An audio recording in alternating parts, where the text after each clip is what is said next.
You are listening to This Week in Clown World with Ben and Hobbs, so sit back, relax, take your black pill, and enjoy the show.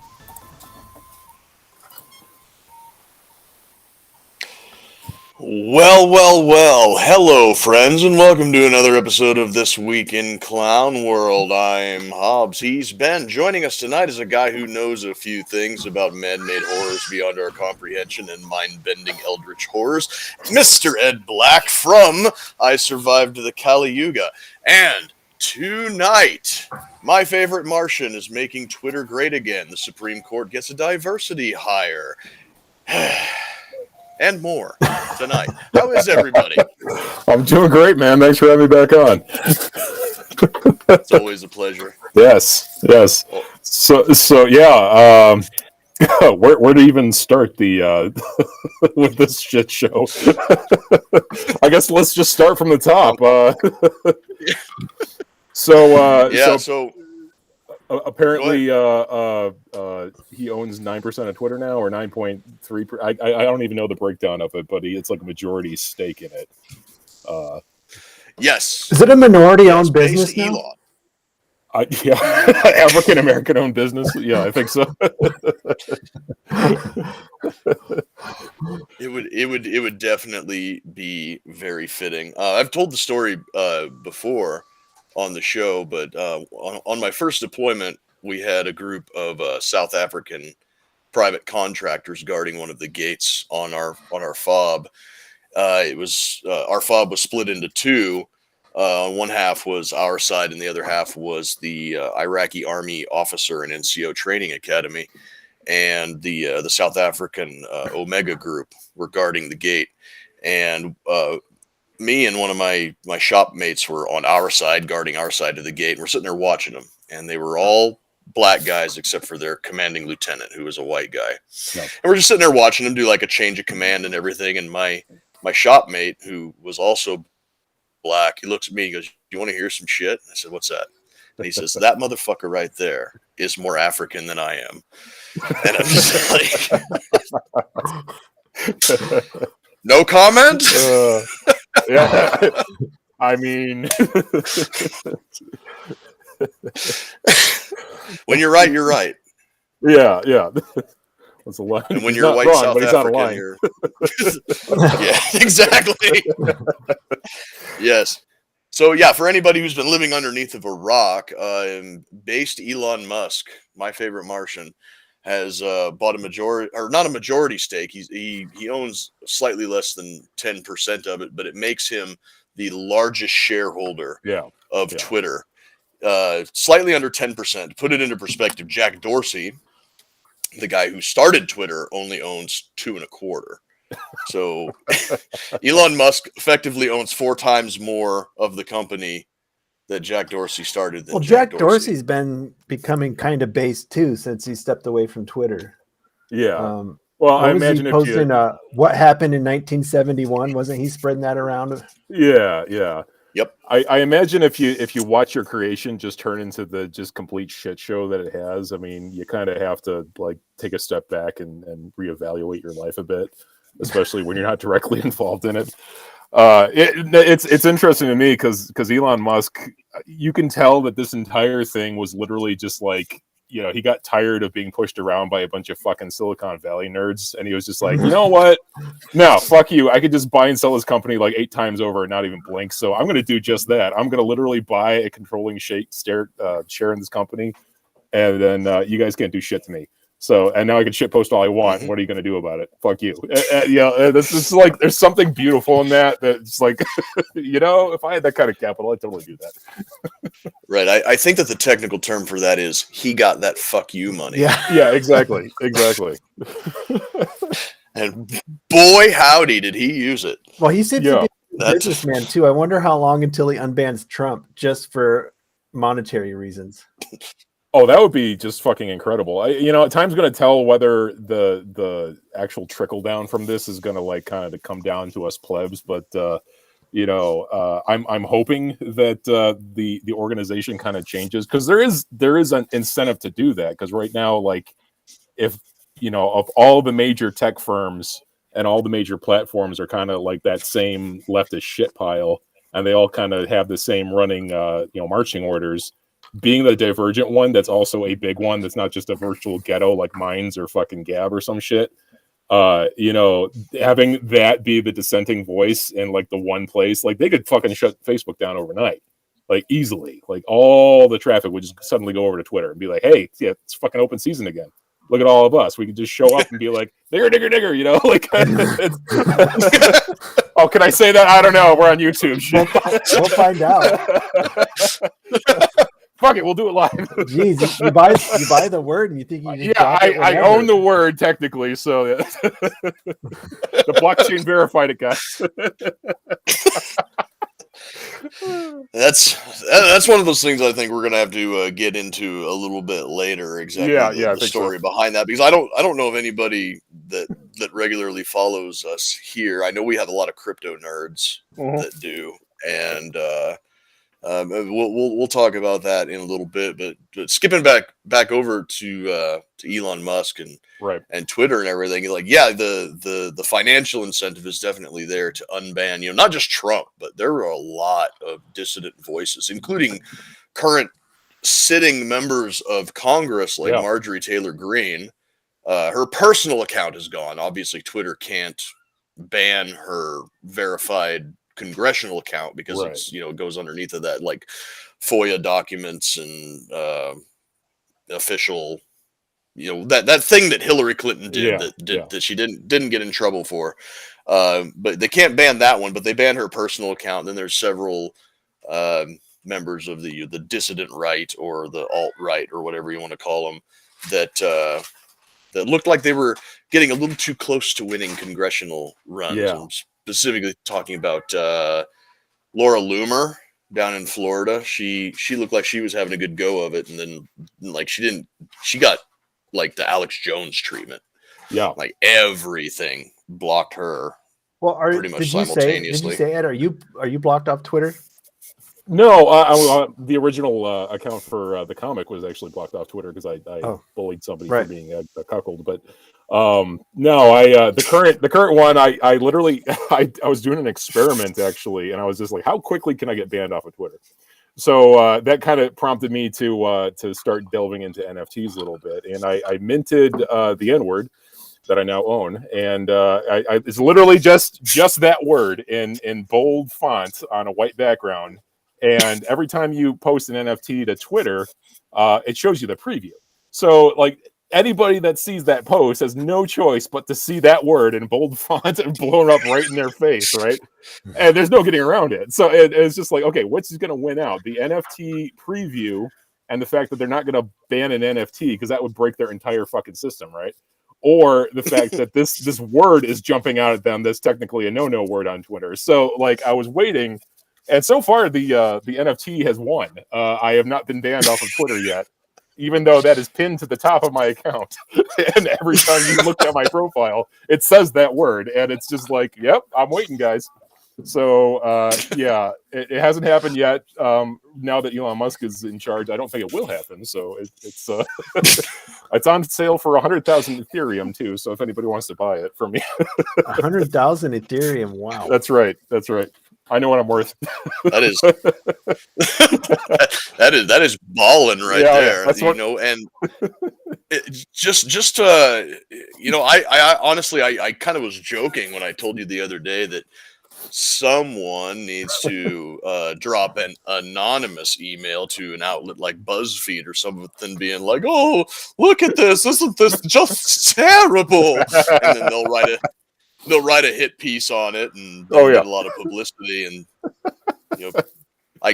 I imagine some rapper with more money than he knows what to do with is going to buy it just for the novelty of now I own the N-word. It's chess, not checkers. That's what I always say. Have you thought of making any other NFTs to see if they sell? I've got a couple of them. I said Justin Trudeau's a faggot, and that was an NFT. Wasn't as high bidding. I think I only charge 100 Ethereum for that one. I made a couple just for yucks, and so far none of them have sold. But the night is still young, as it were. No, and it's just kind of funny. It just goes to show, man. Like all right, I'll preface this by saying I'm not a tech guy. All right, I know enough about computers and tech and like cars and shit like that to like fix it when it breaks and have a just general working knowledge of it. That's about where my interest kind of stops. So take what I say here with a grain of salt. But the thing about NFTs that's so fucking ridiculous to me is that literally there's no standards on which supersedes which. So if you mint an NFT on one blockchain, and then take the same fucking image, like literally right-click save, you don't even have to like use snipping tool to save this shit. You could just right-click and save it. That's how ridiculous it is. You save it to your computer and then mint it on another blockchain. There is no standard for which blockchain supersedes the other one. So like you would say, oh, well, I minted it on the blockchain. It's like, yeah, which one? Ethereum? Yeah, well, I got it on Bitcoin, bitch. Like, like what standard are you using to say which supersedes the other? The value of it, that changes on a fucking, daily basis. Yeah, which is more valuable? Is that the standard we're using for which one's actually legitimate? I don't know. Nobody knows. This is all just fucking bullshit. So it's just got to be a money laundering scheme, like it's other complete. artwork is at this point.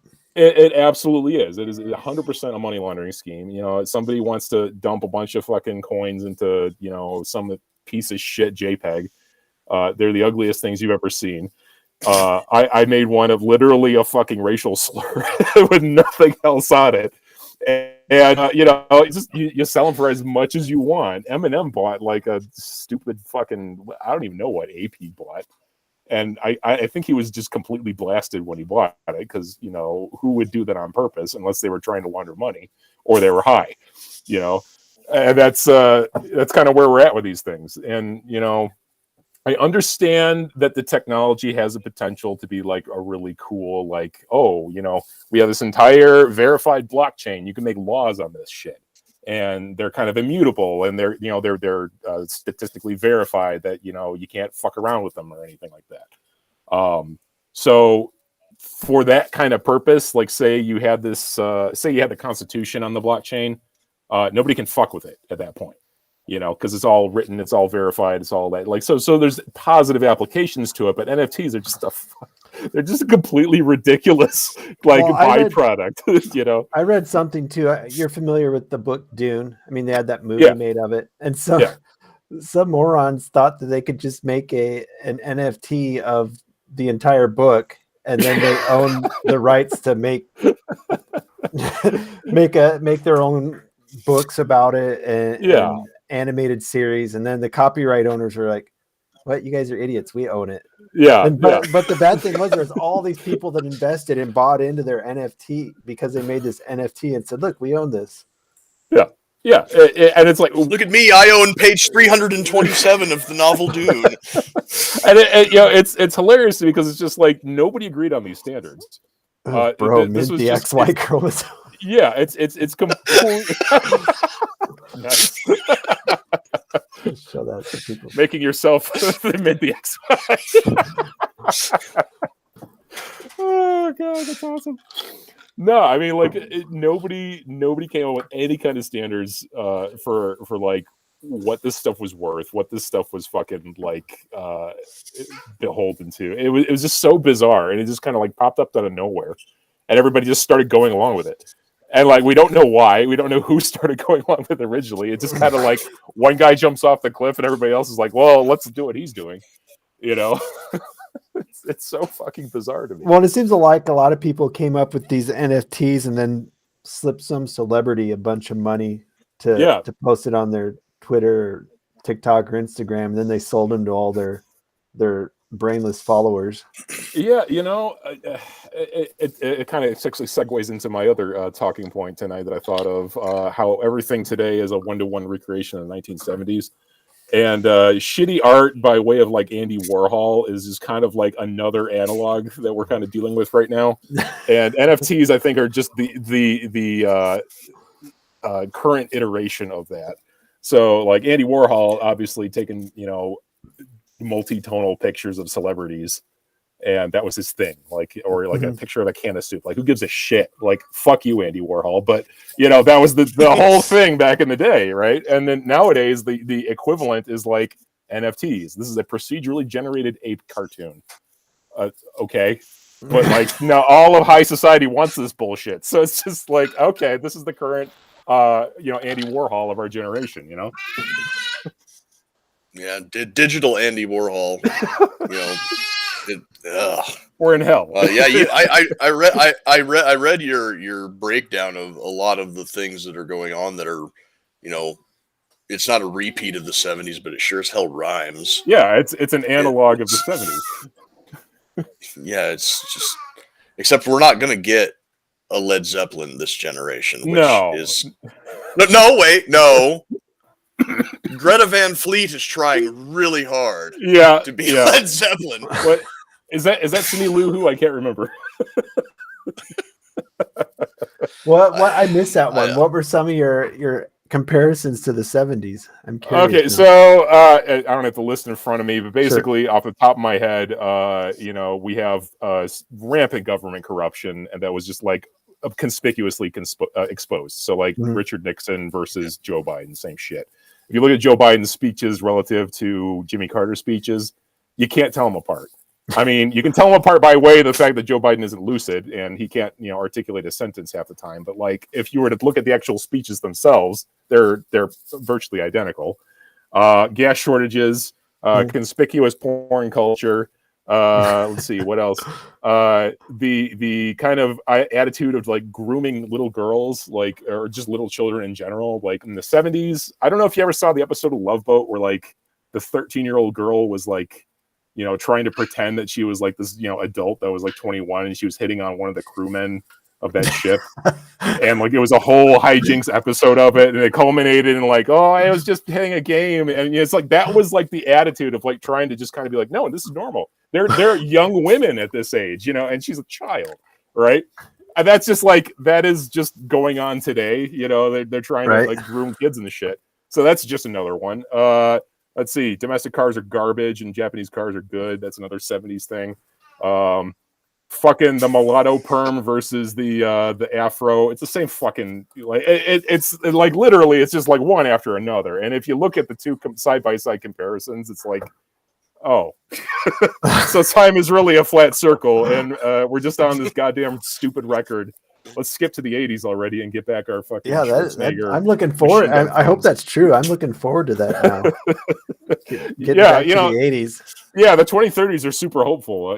Everything's going to be awesome in 2030s, but right now everything fucking sucks. One thing different between Carter and Biden, I don't think we have to worry about Biden building houses for humanity in 20 years. Yeah, I think he'll be probably dead by then, I would hope. But old shitty people have a habit of just lingering, so you never know. That's very true. Yeah. The 80s being recreated. I mean, I'm a child of the 80s, and you guys are too. So, Russia's the bad guy. I mean, there you go. There's another one. Yeah, Russia's the bad guy, and what were a couple of the other ones that I remember? They're not as cool a bad. I mean, they're kind of a shitty bad guy. I don't care what you think about the Ukraine and Russia thing. They're kind of a shitty bad guy at this point. It's like the conspicuously over the top bad guy that you look at it, you're like, really? It's like, their accent changes the more you talk to them. The recreation of the 80s where everybody's going to be doing cocaine off of every conceivable flat surface. The economy's going to be booming. Yeah. Like, which washed up actor is going to be our president? I wonder. Oh boy, that's Will Smith. Yeah, right. He's planting the seeds now, guys. He's getting the sympathy vote. That actually that reminds me. Who's your prediction for 24 as far as the RNC candidate? I mean, the Libertarian Party is a wash at this point, so I'm guessing the RNC is just kind of going to put DeSantis or Ted Cruz forward. What do you guys think? Trump's making noises. Yeah, he always does that. I don't know if he's doing it just to troll. It definitely has them clinging the edge of their seats. The arms rest of their chairs. Yeah. Wondering like, is Trump going to run? Is Trump going to run? And DeSantis, I think DeSantis is happy where he's at in Florida, keeping Florida kind of being like the readout of conservatism that he's keeping it right now. I think he's happy there. Sure. Somebody over here there's said, definitely hold a popular up, I gotta support. pause. Somebody said over here for washed up actor, that man is a national treasure. You know, I think if anybody's gonna try it, it's probably gonna be like Dwayne Johnson, because that guy, like he literally just doesn't have an off switch. So I'm thinking like just between like every 6 movies that he does every week, and going to the gym 8 hours a day, and then all this other shit that he does, he's gonna be like, yeah, I could be president. Fuck it.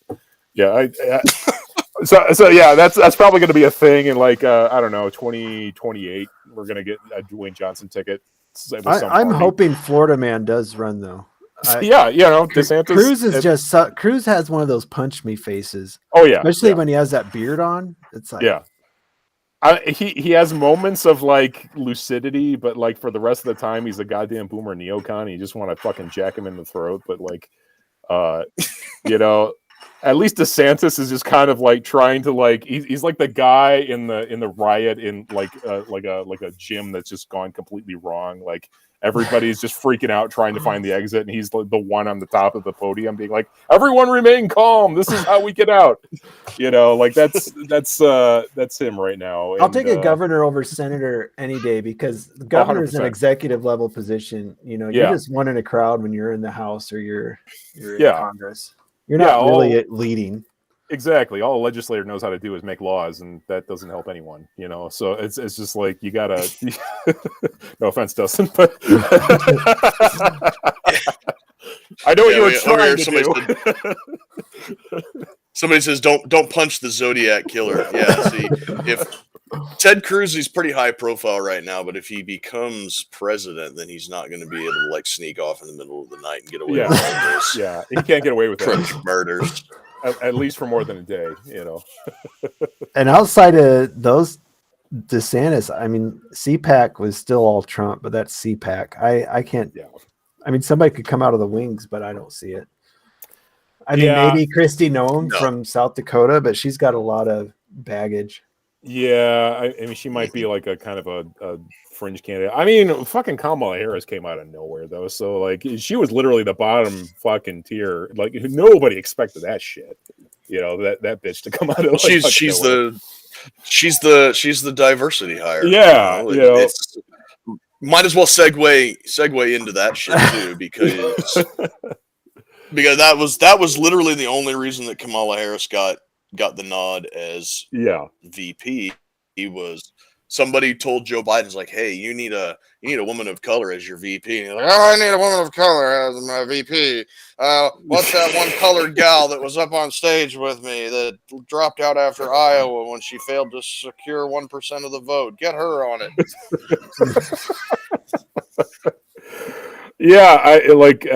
Harris was just like not only just like bad at the job, but just like monstrously incompetent in general. Like I'm reminded of that show House of Cards, where like not a single vote is cast, yet this person is just ascending the ranks like gradually, just through like guile and like pure dumb luck. And that's just kind of Kamala Harris's thing. But no, the new Supreme Court pick. What the fuck is her name anyway? I can't remember. Ketanji Brown. That's right. All I really know about her is she's a pederast apologist, and she just doesn't really know how to take a stand on anything. Which is like you kind of want your Supreme Court to at least have some working, yes or no answers. Not just kind of this vague maybe, like, well, I'm not a biologist. It's like. It's a fucking simple question, like what? Just answer it. Like, just take a position for fuck's sake. Like, don't just do this wishy-washy shit. We discussed this a couple of weeks ago, and somebody said like, it's like, oh, she doesn't know what a woman is. She's stupid. And I'm like, no, she's not stupid. She's a coward. Exactly. She took the coward's way out when she knew if she said a woman is a biological human female, then piss off the Joe Biden progressive wing of the Democrat Party, and if she said that a woman is anybody that identifies as a woman, it would piss off the Republicans. And either way, she would probably not get confirmed if she would have answered either truthfully or her truthfully, whichever that may be. So she instead took this squishy thing, and then the Republicans pounced on it, and everybody ended up looking stupid, and now we have a diversity hire on the Supreme Court. I mean, I think the diversity hire was kind of a foregone conclusion just because of the current makeup of the Senate. But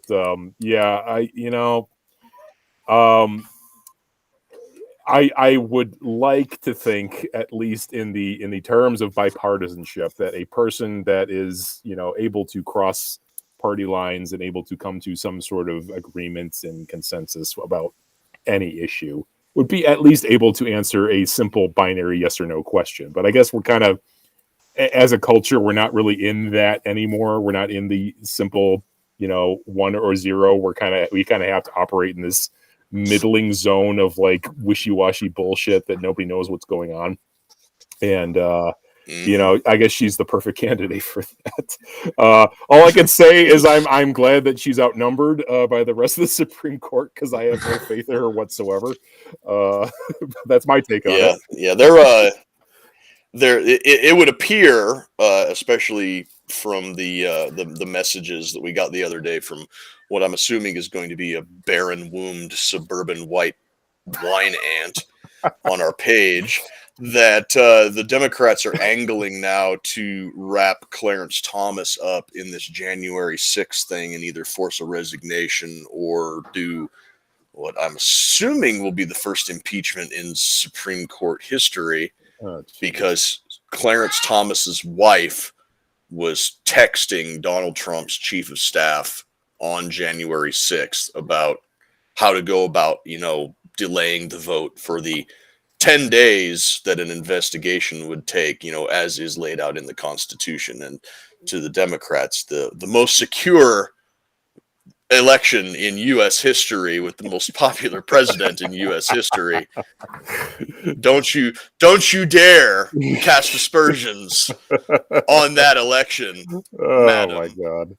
Or we'll impeach your husband from the Supreme Court. Yeah, it's okay. Is there even a procedure for that? How is that like? There is, but I'm assuming I don't have it in front of me right now, but there is a way to impeach a Supreme Court justice, but getting rid of a Supreme Court justice is a lot harder than getting rid of a president. Yeah. Because they are appointed for life.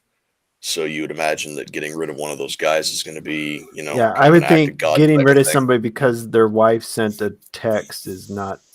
That's thin under even ideal circumstances. So I think they'll use it to just kind of create a moment of controversy and, probably distract from something else they're doing. But I don't know how much traction that's honestly going to get, at least in a legal sense. Yeah. The shitty thing is that ever since Antonin Scalia died, Clarence Thomas is like the only solid constitutional justice on the court. Yeah. And losing him would be it would be a disservice. Oh, yeah, absolutely. And everybody else is just kind of like, well, maybe. It's like none of them really. And again, it comes down to that kind of like middling, soft gray area that we're all kind of forced into. Like nobody can take a fucking stand on anything anymore. Because it's dangerous to take a side now, and you're going to be outnumbered one way or another. If you're on one side of an issue, like sooner or later the other shoe's going to drop, and you're going to be outnumbered, and nobody wants to hazard that. And I'm like, bitch, I've been outnumbered my whole life. At best, I'll get 4% of the vote if I win. It's like, yeah. So, speaking of squishy gray areas, I haven't been able to find the actual quote yet, but one of the reasons that this woman got appointed to the Supreme Court was because Murkowski and Romney jumped ship over to the Democrat side and voted in favor of appointing her to the Supreme Court. And Romney, he was asked by somebody in an interview because Justice Jackson, I guess we'll have to call her Justice Jackson now. Justice Jackson was just appointed to the Ninth Circuit Court a year ago. So this stunning and brave, great legal mind has been on the federal bench for a little over a year. And when she was appointed to that position, Mittens voted against her. So somebody in an interview was like, well, you voted against her a year ago. What changed in that time? And he said something along the lines of, back then, I didn't think that she was in the mainstream. And now, after having interviewed her and spent the last week or so in the Senate questioning, I am fully convinced that she is within the mainstream, which... Oh, God. Point number one, if a pedo apologist is in the mainstream, our country is in hot water up to its neck. Oh yeah. But second off, Mittens, you're a senator.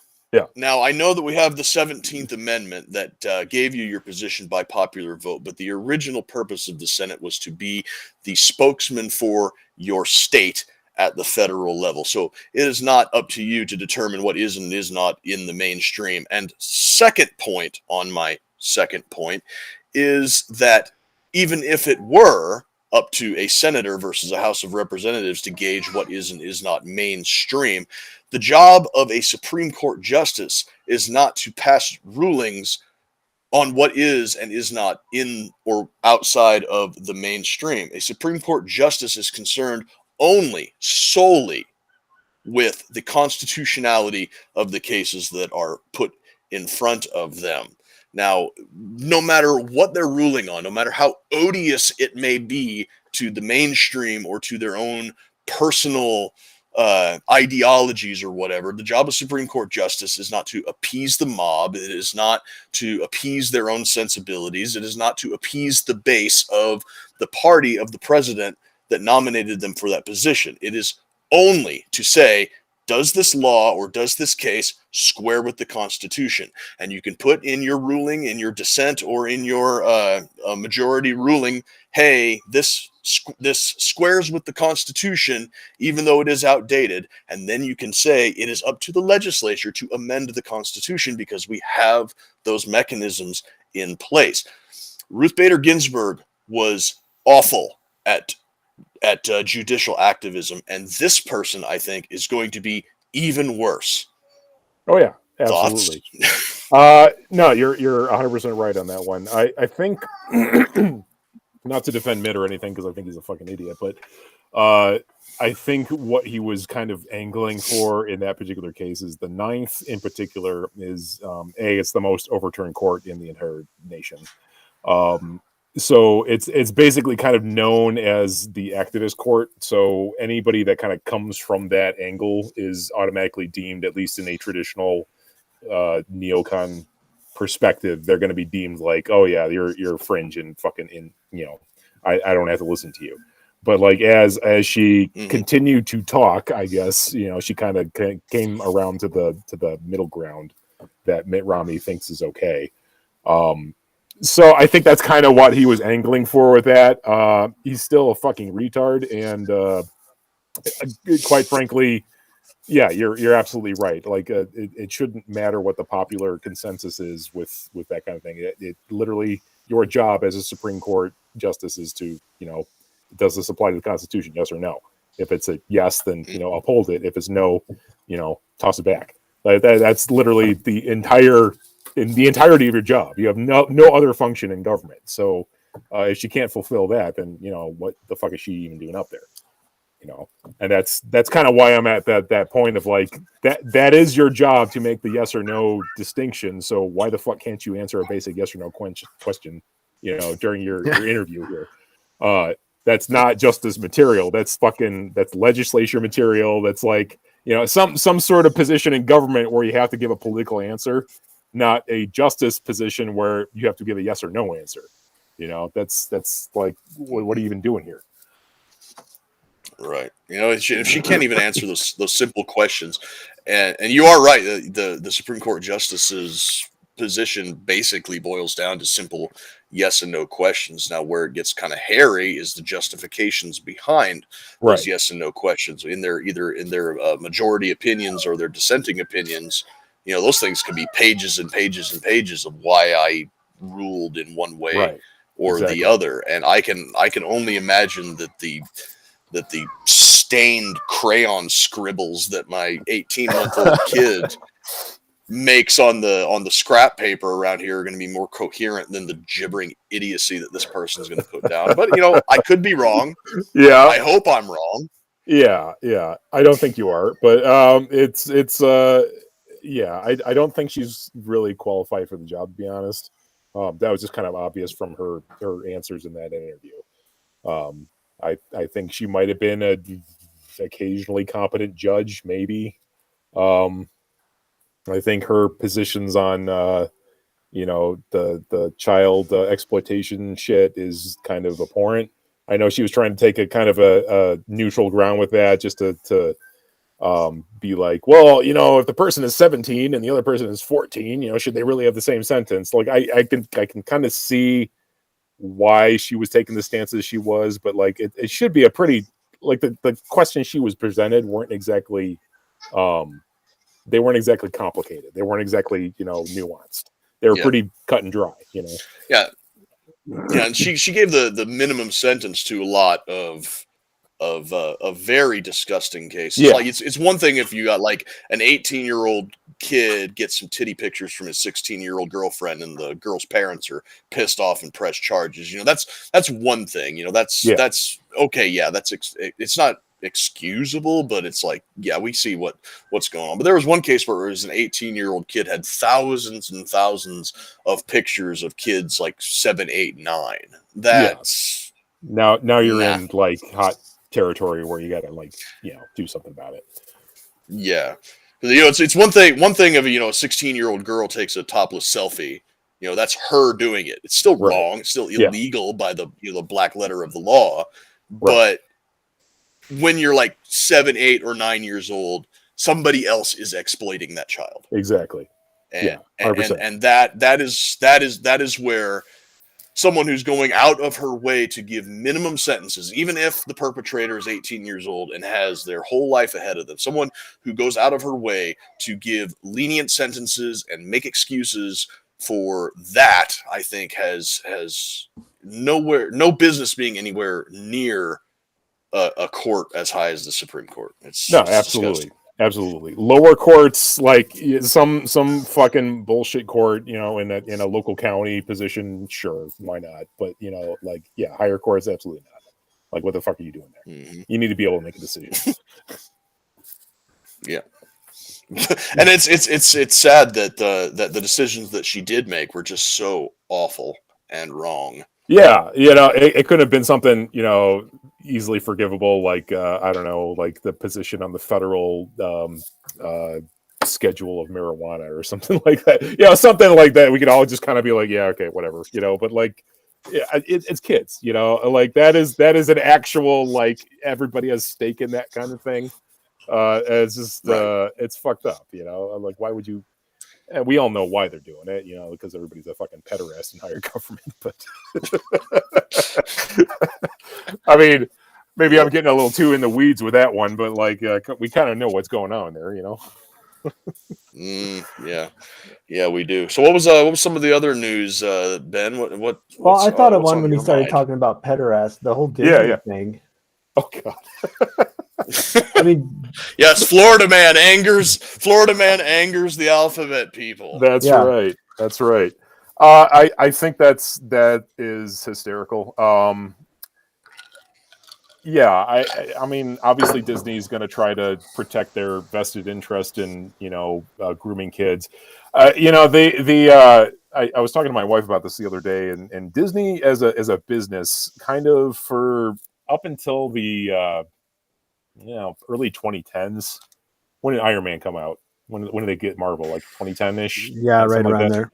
Yeah. So up until that point, Disney was pretty much a business that, like, apart from their interest that they had bought up, their business model was basically marketing to, you got them from like age 2 to age 12.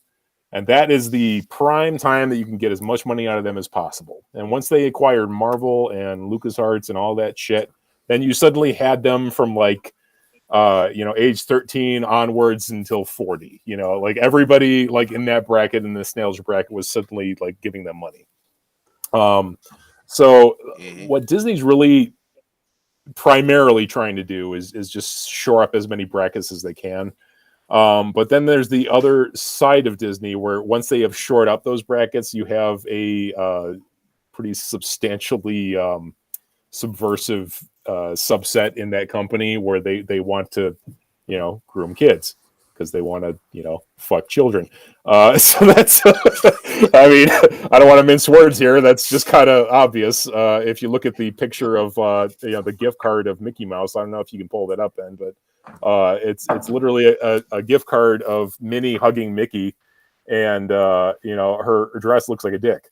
I mean, this is just thoroughly embedded in all of Disney. Like the original box art for the Little Mermaid, there's a dick on the fucking castle behind them. Like it's just like this is Disney. This is what they do.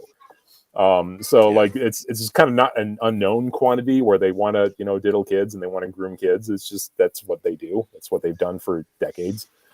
And Florida Man is finally kind of just noticing and being like, yeah, I'm kind of sick of that. Let's just not do that. I see what you're talking about. Yeah, you see what I'm talking like that's very clearly a dick. What's that gift? That's a penis. Yeah. Put it up. Yeah. It's just very obvious stuff like that. It's just like it's all over. If you listen to Aladdin, when he's talking to the tiger that's mauling him, he's like, good teenagers take off their clothes. You have to listen closely, but that's what he's saying. It's just Disney has been continually subversive since we were children, and that's their MO. So I think DeSantis, basically putting the kibosh on that is par for the course. He's just fucking sick of it, like the rest of us are. Disney gets a bunch of tax. I don't know the details of it, but it sounded like they get a whole bunch of tax breaks and special laws and. Oh yeah, it's Ancapistan, but like in the worst possible way. It's it's like the left hand of Ancapistan in Disney because it's its own little enclave. It's got its own government, its own police. It's very like weirdly just it's its own entity. So yeah, Florida's probably just fucking sick of it. They're just like they're kind of like Vatican City is to Rome. Exactly. They got special status. They're kind of a self-governing entity within a self-governing or not self-governing entity, but a self-governing entity within another entity. You're right. The crazy thing about it, you're talking about the subversive elements that have always been a part of Disney trying to insert sexualized stuff, and it was always subliminal. Yeah, like I wouldn't have noticed it on and then you get the schoolyard rumors. When you're in like fourth grade or whatever, it's like, if you pause the Lion King at just the right time, the dust cloud spells out sex, and like, oh, tee hee hee, it's funny and what. But now they're just in your face with it. Yeah. Here it is. Here, I finally found one I can download. Yeah, see, there it is. Oh, yeah. Wow, that is that's a darn. Yeah, there's no mistaking that. and don't even get me started on Peppa Pig. Oh my god. But yeah, I mean that's I think DeSantis is just kind of like he took a little bit of a gambit kind of fighting against the zeitgeist and being like, no, we're not going to do this, but I think it paid off because the perception online is that the new zeitgeist is full of Weimar Republic-esque bullshit, but like I think more people than not really don't want that, and he's kind of like playing to that silent majority, as Nixon would put it, again back to the 70s. The silent majority is kind of saying, no, fuck off, we don't want this shit. And DeSantis is kind of getting just heaping amounts of praise because he's doing what would have been just normal standard practice in 1990. Just simple shit that like everybody's like, yeah, of course, why wouldn't you do that? Yeah, that's the thing. If you spend all of your time watching the news or scrolling through social media, you would think that the culture is shifting more towards what these activist weirdos are doing at these major corporations like Disney. And it is kind of like a self-licking ice cream cone where, it's they control the culture and then they get into this feedback loop of, it's like, oh, we're in charge of the culture, we're pushing this weird underage sex stuff in all of the media. Oh, look how popular it is. It's because you guys are putting it out there. You think that it's a lot more popular than it is, and in reality, the overwhelming majority of people, they don't want to see this stuff. They don't want this stuff shoved down their throats. They're not bigots and racists and sexists and homophobes and istotranophobic phobes and any other stupid insult that they want to level out there. They're just normal, everyday people who want to live their lives, do their 9 to 5, pay their bills, pay their taxes, and go to sleep at night and wake up without having to worry if their son or daughter is going to come in and say, "Mom, Dad, I'm trans," because some weirdo with purple hair at Disney shoved some subversive propaganda down my throat. And it's one of the self-defeating, it's sort of self-defeating. People like us, we have no desire to be ruled by anybody else, right? And that there's a direct correlation to the desire to not be ruled with not wanting to rule other people. Yeah, I don't want to be in charge of other people any more than I want somebody else to be in charge of me, and that is kind of where that's the common complaint is like, oh, the right wing can't organize to save itself or whatever. And it's like, yeah, because nobody wants to be a leader. Nobody wants to tell other people what to do. Yeah, it's the hive mind collectivist weirdos that want to boss everybody around because they think that they can run their life better than you can. But as far as I'm concerned, I just want to do my job, make shit out of metal, come home at night and go to bed. Yeah, exactly. And it's that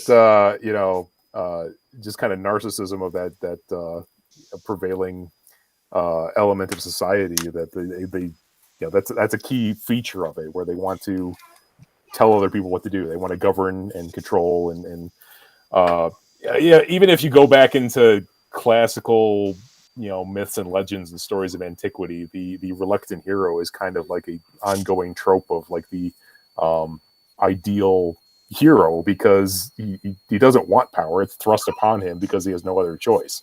He has to do this, but he doesn't seek it out. It goes back to like, King Arthur with Excalibur. He didn't want to be king. He just fucking picked up a sword to give to his brother so he could joust. It's like, okay, like, yep. Yeah, he didn't want that shit. But it's I think that kind of differentiates the people that like really, they want to control your lives because they have no control in their own lives, and they kind of want to just even the playing field out. And people that are just, they got their shit together and they're like, all right, you do you. It's a pretty clear distinction as far as I'm concerned. It always comes down to the people who want to be left alone and the people who refuse to leave anyone alone. Yeah. I mean, you guys all saw my my political parties breakdown recently. Well, yeah, there was only one post on it. I was expecting a whole. Oh, there was a couple of them. There was it didn't push them through to me for some reason. I usually scroll through your feed because I usually don't get it. And I only saw the one that had something about Gastonism or something. Yeah, that was the most recent one. No, the Hoppian libertarianism was the or Hoppianism was basically just a cobra with a grenade that said, fuck with me and I'll kill us all. Like that. That was basically just the byline of it. It was like, all right, yep. And I don't call myself a classical libertarian or anything like that. There's elements of different ideologies I like or whatever, but it's the ultimate, like, if you were just kind of distill everything down to the core of my belief is just just fuck off and let me do my thing. Was there a globo homo oligarchy on there? Oh yeah, there was.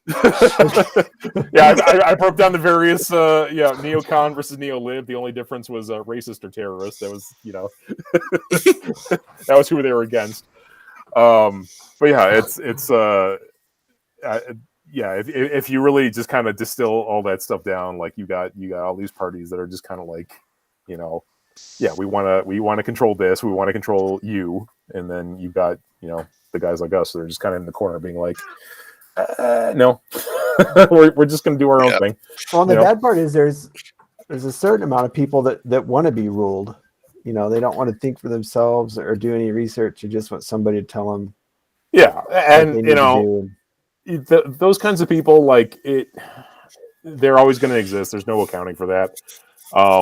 You can't really do anything to mitigate that so much as you just kind of put them in a position where they just, okay, you don't know what to do. You don't want to think for yourself, so you do this, right?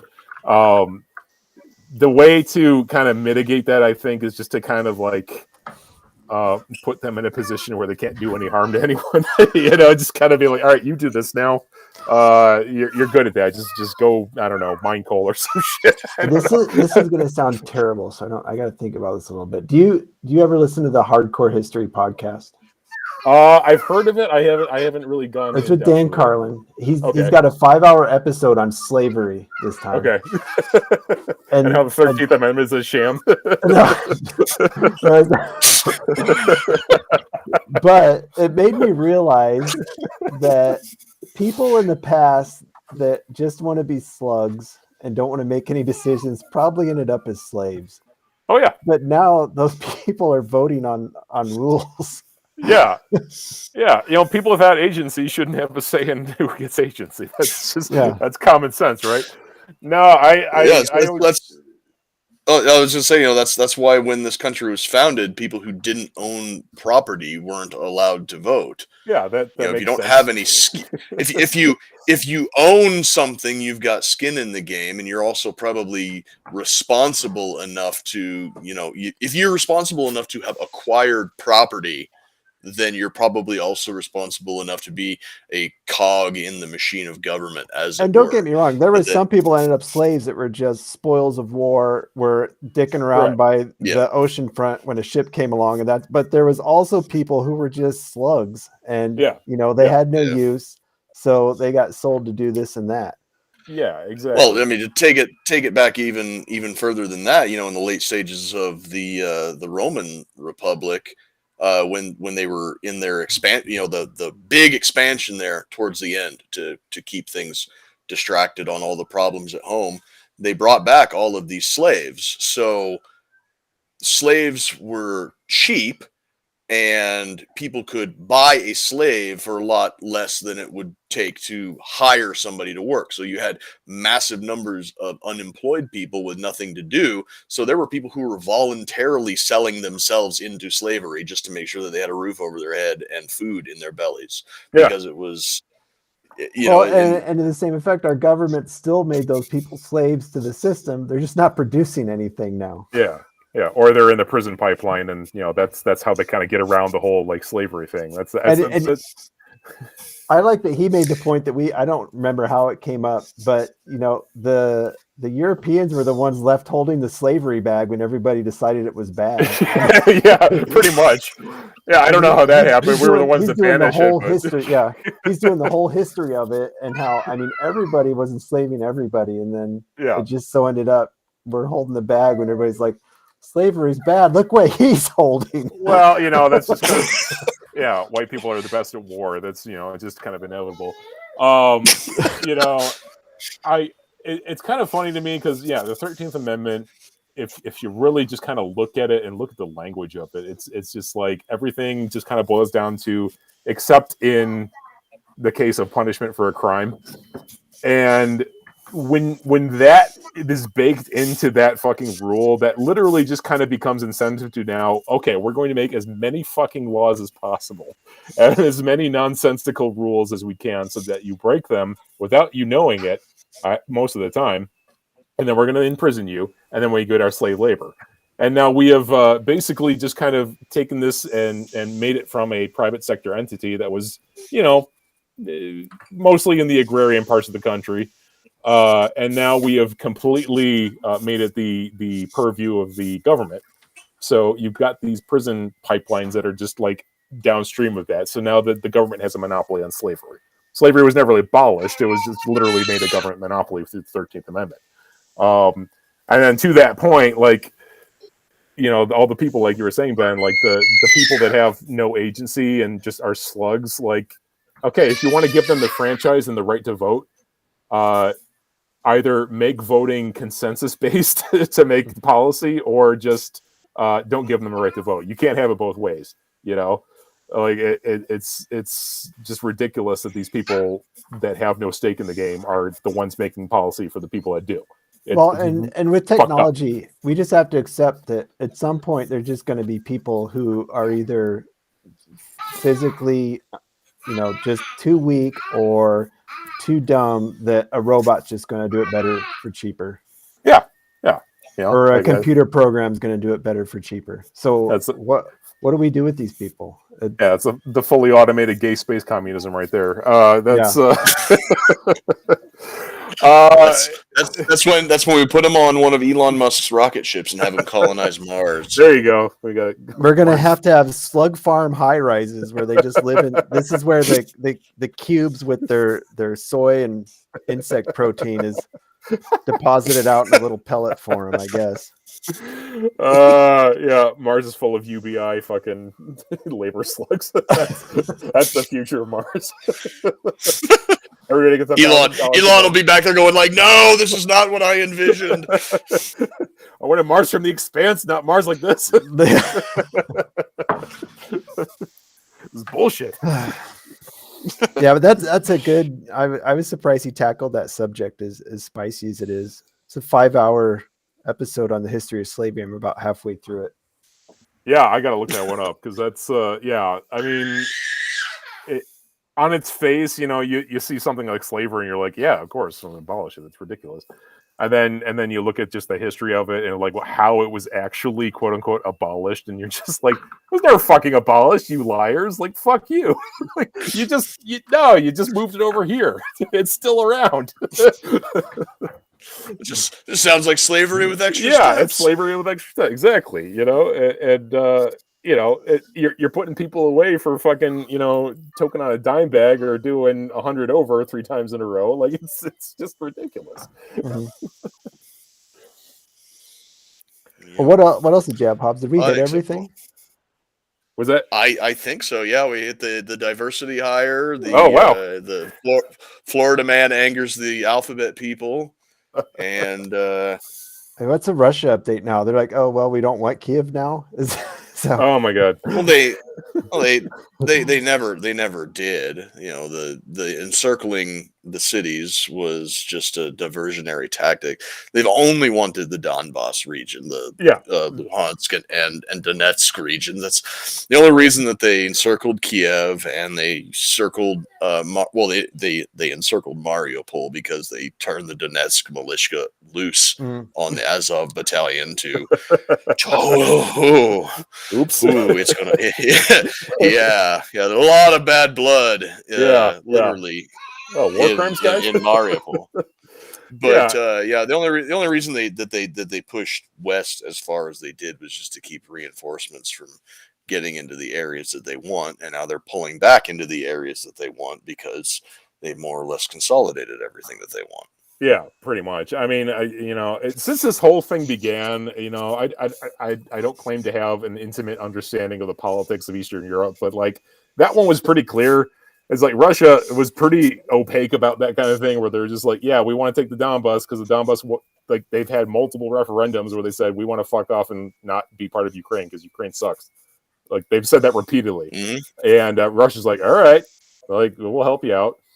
They didn't send their best guys over to help them out either. It was pretty much an internal matter. And then Russia was like, all right, we're sending some military forces to kind of augment this revolution that's going on.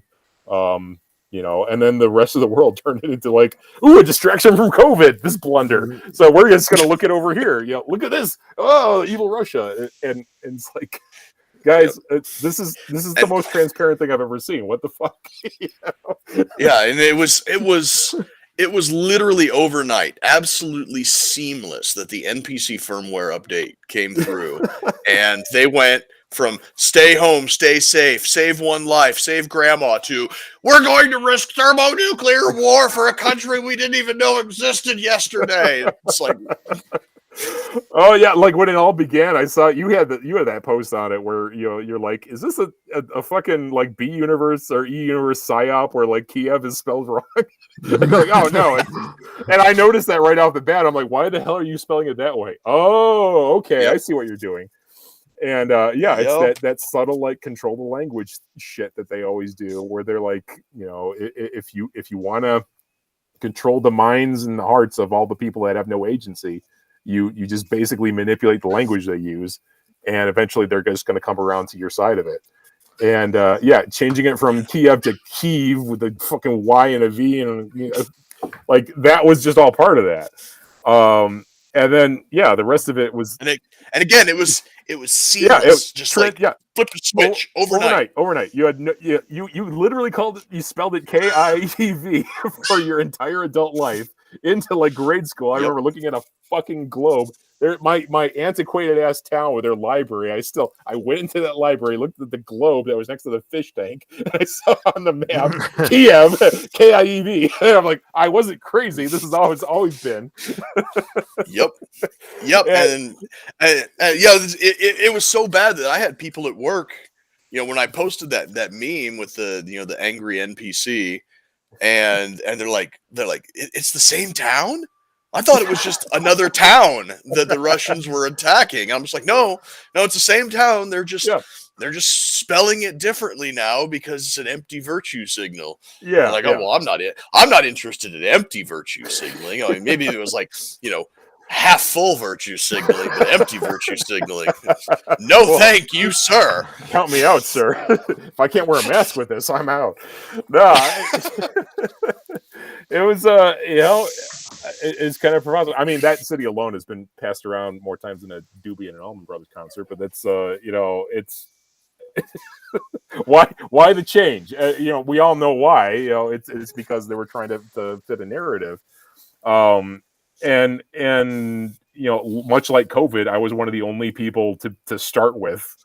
You were included in that, but like one of the only people from Jump Street, I was like, this is bullshit, like right off the bat, because it was just like obviously propaganda. It was obviously a lie. Yep. The footage that they used for the quote unquote Ghost of Kiev, it's fucking taken from a computer game. It's like a 13-year-old computer game running on a high-end machine. I was like, what the fuck, guys? And they don't even try. That's the most insulting part. Is like the shitty propaganda they have is so low rent. I mean, you got the president, fucking Zelensky, walking onto screen with a green screen in the back, and it's not even synced to the right height. And it's just very obviously green screen in the back. You're like, what are you doing? Like, what the fuck? Well, I guess I can't wait for the next 4 or 5 years to find out what sort of terrorist organizations spring up in Ukraine now that we've given them all these weapons. Isn't that how this works? Yeah. Slavic Mujahideen comes out of Eastern Ukraine or whatever. Azov Battalion flies a jumbo jet into another skyscraper here. Like why? What? We never knew this was going to happen. Yeah, like the two Chechen kids that blew up Boston in fucking 2010 or 2011 or whatever the fuck it was. It's like, I'm pretty sure we gave them arms too. No, that's gonna happen. You guys are absolutely right with that. Just when is the government going to give me high grade explosives? What about Hobbs? Exactly. Some javelin. I mean, they go through all of this trouble to put me on these domestic terror watch lists, and I don't even have a fucking Chinook sitting in my driveway. I mean, a stinger would be enough, even. Yeah, just one. Just enough to take out the post office. What's the big deal? That's too much to ask for. Yeah. Right. Yeah. Oh boy, I can't wait to see the terrorist organizations roll up with a Keltec sub 2Ks. Oh, that's hilarious. Okay, so the first time I was on, you and I were talking about Keltec being made to spec, right? And then, like, sure enough, 6 months after that conversation, and fucking Smith and Wesson makes a KSG to spec. I was like, oh, okay. Well, I guess Hobbs and I are creating reality here. So the meme magic is real. Yeah, but the Keltec sent like 2,000 rifles over to Ukraine. I'm sure that they were just tickled pink when they cracked that crate open. Oh yeah. What the fuck is this? I mean, they do have a practical use. I mean, if you're going to slip them in a backpack and give them to civilians. Sure. Yeah, there was one meme that I saw that it was a picture of there's a pretty good picture floating around of one of the Donetsk militiamen carrying a Mosin Nagant TU sniper. And it's like, the Mosin has been serving continuously in every war on every continent since 1891. But it was like the picture was that guy, and it was the picture of the headline about Keltec sending a bunch of rifles over, and there was the two yes chads, and one of them's Ukrainian and one of them's Russian. One of them's holding a Keltec, and he goes, "What is this shit?" And the Russian guy holding a PU is like, "I know, man." Yeah, that dude's scope had the leather lens covers on it even. Like, this is the shit your grandpappy was popping Nazis with, so I guess there's some pedigree there. Right? Yeah, it's weird, watching this from the get-go, is kind of like it's third generation warfare they're fighting, right? It's like tanks and fucking like old school looking shit. Like, you would see this in like 1981 and be like, yeah, this is a fully modern army. And we're watching this now, and it's like this weird kind of like militarily it's third gen, and then it's fifth gen with everything else because of all the fucking internet shit going on. It's really weird to watch. It's just this weird like anachronism, I guess, with the military and the internet kind of going concurrently in that country. It's I don't know what to make of it. It was just very bizarre. I'm kind of like, did this actually happen? Yeah, I think that was like the first thing that Ben and I discussed when this thing first kicked off. It's like, I thought that we left these combined arms maneuvers, force on force type warfare in the 1950s. Yeah. Like, what is going on? And yeah, it's like, no, we're bringing it back. It's like, I'm like, please don't. Please. Yeah. it's just fucking weird. Like, you see tanks on the battlefield, and they're not even like the T-90 or anything like crazy modern. It's like fucking T-72s rolling down the street. Like, is this 1991? Like, what's going on here? Tanks advancing behind rolling artillery fire. It's like, what the fuck? Yeah, it's so weird. Right. Yeah, being filmed on high def cameras. Yeah. The like, Samsung you're filming it on is more advanced than these fucking tanks blowing up the city. Right, and there's a part of me that thinks that maybe Russia was just doing this on purpose. Like, oh, we have all this old shit, let's get rid of it. Fuck Ukraine, okay. That's honestly that was kind of my assessment from the jump too. Because it's just like, obviously this entire operation is it's kind of like France in like 1783 helping out America. It's like, yeah, we got some ships, fuck it, we'll send them over here. Right. We're not going to do much, but we're just going to like kind of, just support you. And then the Donbass got their independence. And then, Russia's like, oh, I guess we got to, I don't know, siege Kiev, because otherwise they're just going to keep coming at you guys. So, all right.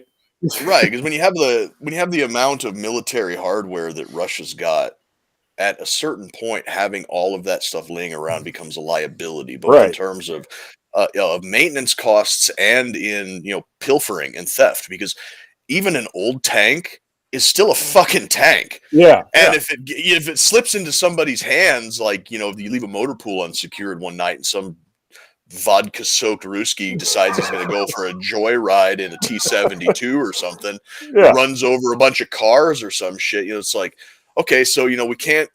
These tanks are outdated. We can't update them, but you know what we can do is we can fight a war, and somehow that makes more sense than just dumping them in the ocean or selling them to the third world, for pennies on the dollar. Which, honestly, the type of hijinks that third world African countries could get up to if Russia just decided to just en masse dump every piece of outdated military hardware in Congo or something and just be like, have fun. Yeah. They're like, oh, we will. We're gonna. Don't threaten me with a good time. You guys ready to see the Sudanese reunification? Oh, yeah. And it's hysterical to me because, this is all clearly outdated equipment. Like, Russia's not that far behind us in terms of tech. Like, they're probably like 20 years. There's like a 20-year gap, but it's nominal for the most part. And, you look at, like, the Chechen wars and shit like that, and they're using fully modern shit, like stuff that's comparable to ours. And then you look at this, and it's just like, this is military surplus. What are you guys doing? So it's very obviously like, okay, this is not a, Russia conquering Ukraine operation. This is literally supporting the Donbass, this entire time. I feel bad for those poor fucks that got to drive in that shit, though. Yeah, just like, God damn it. I'm sure those guys don't give a shit about the Donbass. Yeah, they're like, well, my father drove this, but over here in our comments, Luke White brings up an excellent point. He says if we're going to be mirroring the '80s next, the Russians could sell equipment to Pepsi. Are you guys familiar with that story? Yeah, boy, that's a deep dive. Oh, yeah. Yeah. Relate it for those of us that aren't familiar. Yeah, so apparently back in the '80s, when the Soviet Union was collapsing, they wanted to get capitalist Western products into the country. They didn't have the money to buy Pepsi products, but what they did have was a lot of old warships. So they traded some Navy vessels to the Pepsi Corporation, and for a brief, fleeting, and Capistani moment of perfection, Pepsi was the 5th largest navy in the world. I want to know what their plans were for those. I just thought they were going to start sinking ships carrying Coke. Yeah. Well, like it kind of lends credence to that whole, commercial that they had in the early '90s where, you could get the Harrier jet for like $1 million or $1 billion Pepsi points or whatever. It's kind of like, could you really? It's possible. What was the Soviet version of Harry? I think it was like a frog or something. But I think they had a VTOL also. Yeah, I think they did. Yeah, it's like, how far off of reality is this? a billion Pepsi points for a vertical takeoff and landing jet attack craft. Well, diabetes, you and I are going to become acquainted real quick. It was the Yak 38. It literally looks like a Harrier just with a pointier nose. So this is clearly one of those Soviet operations where they just clearly stole American tech and just like photocopied it in the blueprints room, and they just took it back to the Chinese the do Kremlin. Now. Yeah, pretty much. The Soviets were like kind of notorious for that kind of thing. Like you could see like Soviet blueprints for like a space shuttle. And it was very obviously like, well, we just kind of put a spoiler on the wings, but otherwise it's the exact same thing as the American one. Yeah, let's not get into how much Demolition Man looks like present day. Oh God, yeah. Moo wearing franchise wars and androgynous pussies. Yeah, the documentary Demolition Man. I got to rewatch that one. It was after that documentary got gone. Yeah, we're getting up on 15 minutes over here. Just a bit. Time flies when you're having fun. So, Ed, you want to let people know where to find you at? Yeah. I'm Ed Black. I survived the Kali on Facebook. I have a new page, Eternal Istky, ISTKY.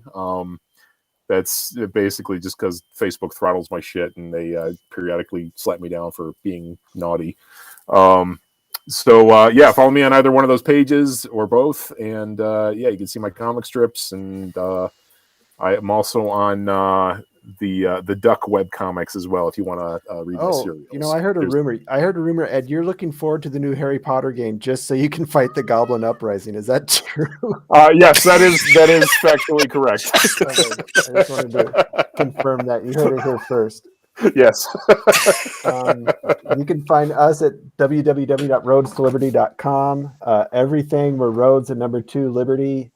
YouTube, Facebook, Instagram, Rumble.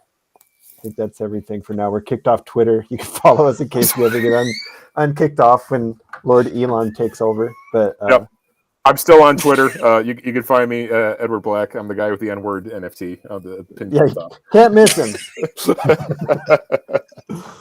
All right. Well, thanks for listening, watching, whatever you did, and stay honky.